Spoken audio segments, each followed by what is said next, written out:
I came to this work.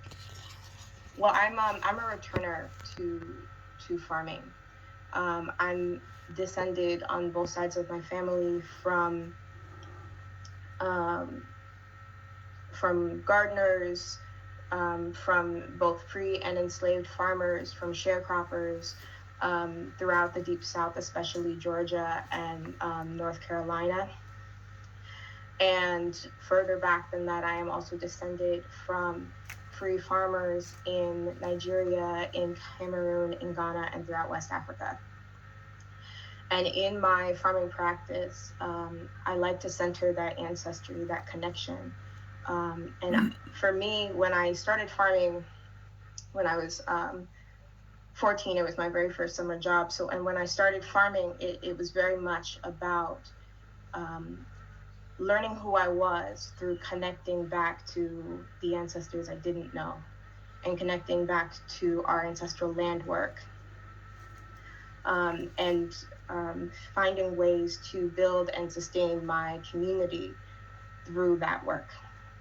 And so I worked in, food justice types of organizations for a really long time. And I eventually gravitated towards seed production, because for me, a lot of the work involved with seed keeping was very much aligned with the way that I see my farming practice, grounded in ancestry, really about centering those ancestral stories and foodways, and varieties, and bringing them forward into the future, for generations that come after me. And so I've been doing seed production work for the last 4, going on 5 years now. I worked for a Philadelphia-based seed company, True Love Seeds. And last year, I was involved with a project at Greensboro in Philadelphia, building the foundations for a community seed library and teaching students from the community, um, about how to grow and save their own culturally important seeds, so that we could then stock the library and make those seeds available to the rest of the community.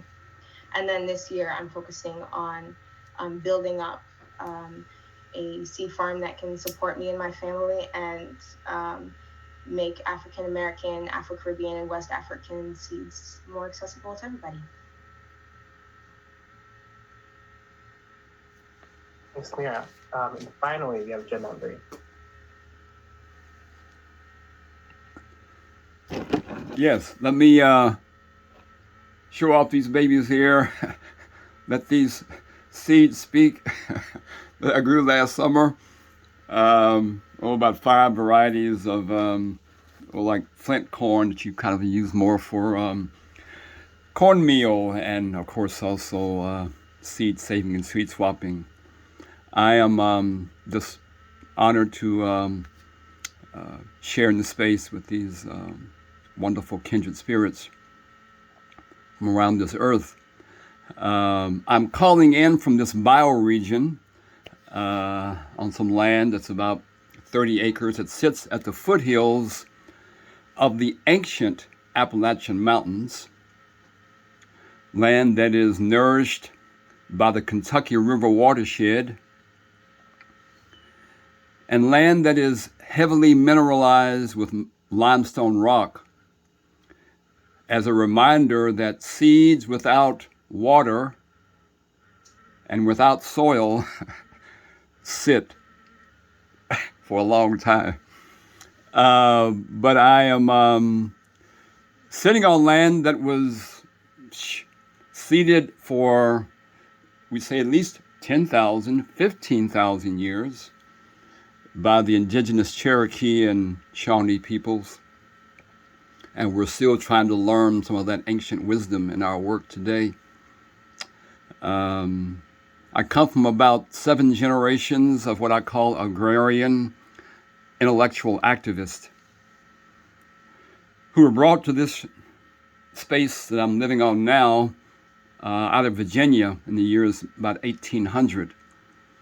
So this community that I live in now, this land that we live on. We say we were stewards of in the early 1800s in an enslaved condition. We came here, we worked the land, and you better bet we saved seeds because we couldn't just ride over the mountains, okay, to Virginia and pick up seeds.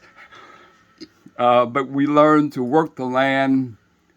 Our grandmamas had babies in the fields in the land while they were planting seeds, probably. We learned to love the land.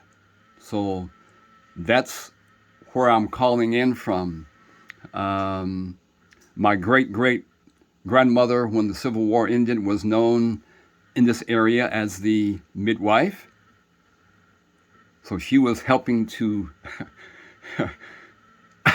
give space to these new seeds, if you will. She was the herbal healer and was known as also as the seed keeper.